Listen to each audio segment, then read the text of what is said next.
Before laws came steel, before kings came fear, this is not a world of justice. Here walks Conan. In the beginning, before the seas drank Atlantis and the gleaming cities rose in the lands of the east, before kings sat upon thrones of jade and ivory, there were gods as harsh and unyielding as the mountains that spawned them. Among these deities, none was more terrible in his indifference than Crom, lord of the grey peaks, maker of storms, father of nothing save the strength that dwelt within mortal sinew. The priests of softer lands spoke of gods who listened, who answered, who bestowed blessings upon the faithful like merchants dispensing coins to beggars. They built temples of marble and gold, burned incense that sweetened the air, and prostrated themselves before graven images wrought by human hands. They prayed for victory in battle, for bountiful harvests, for the health of their children and the downfall of their enemies. And their gods, they claimed, heard these entreaties and sometimes deigned to answer. But Crom was not such a god. He dwelt in the dark summit of the highest mountain in Cimmeria, that savage land where winter reigned eternal and only the fierce survived. No temple housed his likeness, for to carve his image would be to diminish him. No incense burned in his name, for the only offering worthy of Crom was the smoke of battle and the blood spilled upon frozen ground. The Cimmerians knew this truth, as they knew the bite of winter wind and the weight of steel in their hands. They spoke of Crom rarely, and when they did, it was in voices rough as stone, grinding upon stone. They said that at the moment of a man's birth, Crom breathed into him the will to survive and the courage to face whatever horrors the world might throw against him. This was his only gift, and it was enough. After that singular moment of creation, Crom turned his back upon his children and returned to his brooding silence atop the mountain. He wanted nothing more from them, and they should want nothing from him. To pray to Crom was to invite his wrath, for such mewling marked a man as weak, unworthy of the gifts already given. The god had no patience for those who begged for aid, who sought divine intervention when their own strength should suffice. A warrior who called upon Crom in battle proclaimed his inadequacy with every whispered word. A mother who prayed for her child's health admitted she lacked the will to protect her offspring through mortal means. Such weakness disgusted the grim god, and his anger was a terrible thing. There was a tale told in the smoky halls of Cimmeria, passed down through generations of warriors who had learned its lesson through suffering. In ancient days, there lived a chieftain named Gornach, a man of mighty thews and savage prowess. He had led his clan through 100 battles, his sword arm never tiring, his courage never faltering.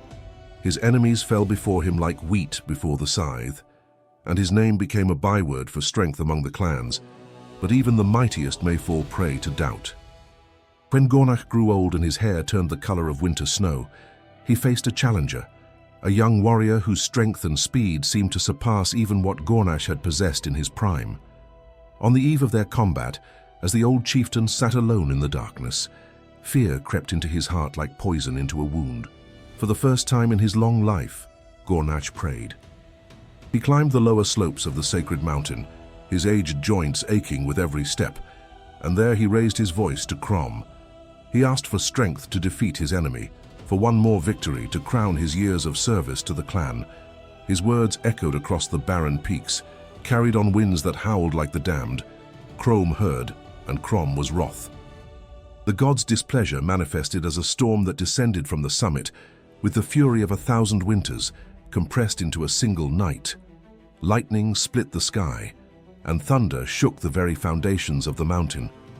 Gornach fled back to the valley, but the storm pursued him, as if the elements themselves sought his destruction. When morning came and the time for combat arrived, Gornach's hands trembled. His sword felt heavy as a boulder, his limbs sluggish as if he waded through mud. The young challenger needed only 3 strokes to end the old chieftain's life. As Gornach lay dying, his blood staining the frost, he understood the terrible truth. By praying to Crom, he had forfeited the very gifts the god had granted him at birth. His strength, his will, his courage had all been his own, born of Crom's initial blessing and honed through a lifetime of struggle. In seeking more, in begging for divine aid, he had proven himself unworthy of what he already possessed. This was the brutal wisdom of Crom, a truth that civilized men could never comprehend. Their gods promised comfort, safety, reward for obedience and devotion. They preached that man was weak and needed divine guidance to navigate the perils of existence. But Crom knew better. He understood that man was strong, that within each person burned a spark of the primal fire that had forged the world itself. To acknowledge that strength, to embrace it, to rely upon it absolutely was the only path to true survival. The Cimmerians learned this lesson before they could walk. Mothers whispered it to babes at the breast. Fathers demonstrated it through deed rather than word. When a boy fell and scraped his knee, no one helped him rise. He stood on his own, or he stayed down. When winter came and food grew scarce, the weak starved so that the strong might endure. This was not cruelty but necessity, the harsh mathematics of survival in a land that knew no mercy. Prayer was an admission of dependence, a confession that one's own strength was insufficient. It was the recourse of slaves and weaklings, of those who had been broken by life's trials and sought some external power to shoulder their burdens. But Crom despised slaves and weaklings. He had given men the tools they needed to forge their own destinies. To squander those tools through inaction or to beg for more was to spit upon his gift. There were those in softer lands who called this philosophy barbaric, who claimed that civilization arose when men learned to cooperate, to build communities, to worship gods who fostered order and peace. Perhaps they were right.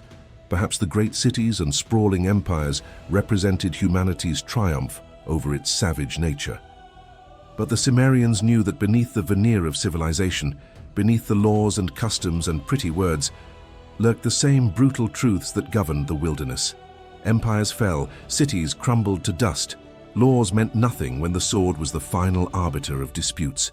In the end, when all the trappings of civilization had been stripped away, only the strong survived.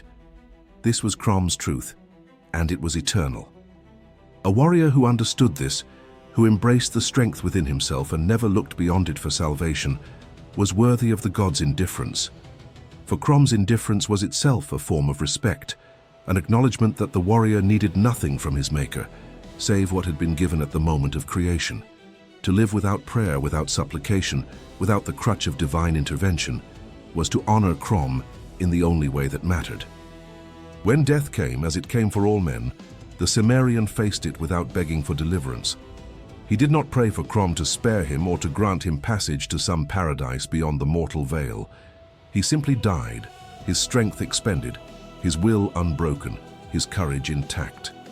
And if anything of him survived beyond death, it was not through Crom's intervention, but through the deeds he had accomplished and the strength he had demonstrated in life.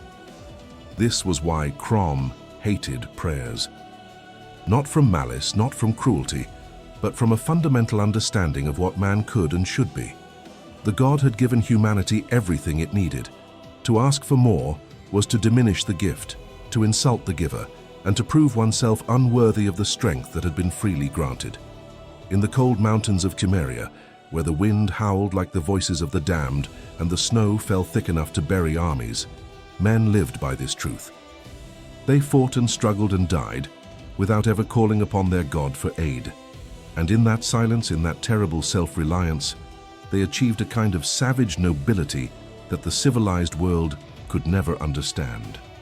For they knew what Crom knew, what the universe itself proclaimed through every storm and drought and plague. Life was struggle, strength was survival. And the only prayer worth making was the one whispered by steel against steel, by muscle against muscle, by will against the dying of the light.